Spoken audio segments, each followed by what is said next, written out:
Some 16,000 police officers will patrol the streets of London Wednesday night in a bid to prevent more violence. Well, for more on the situation, we're now joined live by investigative journalist Tony Gosselin, who joins us from Bristol. Thanks for being with us. Many believe the riots are no longer about the killing of Mark Duggan.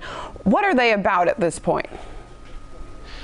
Well, I think, isn't it after 4 nights of rioting, it's nice to see the Prime Minister finally back in the country. And I think actually what this is about is far deeper than just this one killing last Thursday. It's about a crisis of leadership in this country. We've got a Prime Minister that doesn't really connect with the people. A lot of the policies he's implementing are actually dictated to him by the banks, and he's lost touch with ordinary people.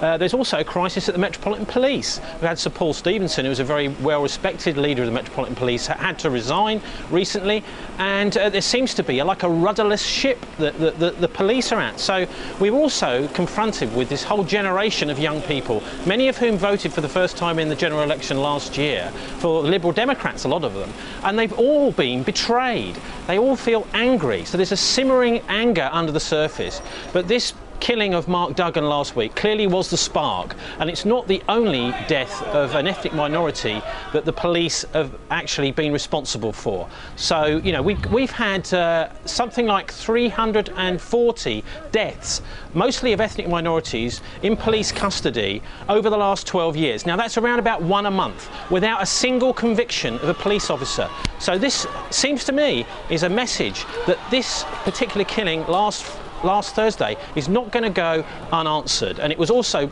absolutely disgusting. The police, Metropolitan Police, and this is what I'm talking about, the crisis of leadership, their response to that killing.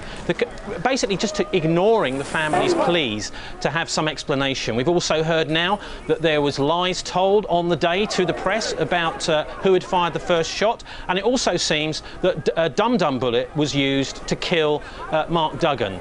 A one shot to the chest, we're told. So the lies that were told on the day just make things worse. So this is very irresponsible behaviour by the police, and I think we need to see a wholesale re-examination of the way that we investigate these various kinds of death, either in custody or as people are being arrested, because it starts to look like there's some kind of shoot-to-kill policy out there. With that said, how do you see the situation developing in the coming days?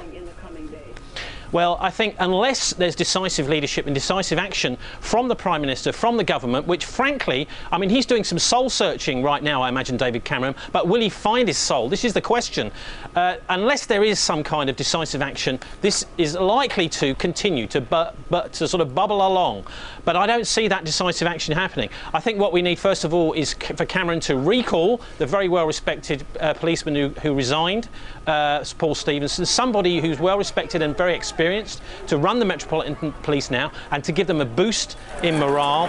And we also need to know the names of the police officers and the firearms people who shot Mark Duggan. And we also, well, I would say, as a society, it would be nice to see that that officer who fired that fatal shot arrested, and that would give a lot of confidence that the police are not above the law, because that's what many of these young people are saying. I'm not excusing the violence and the burning. Of course, that's criminal behaviour which should be punished. But you have to understand that there are big reasons for this, and that have been going on for many years, and particularly the mistreatment of ethnic minorities by the police, both in custody and by the rather ruthless way they seem to arrest them.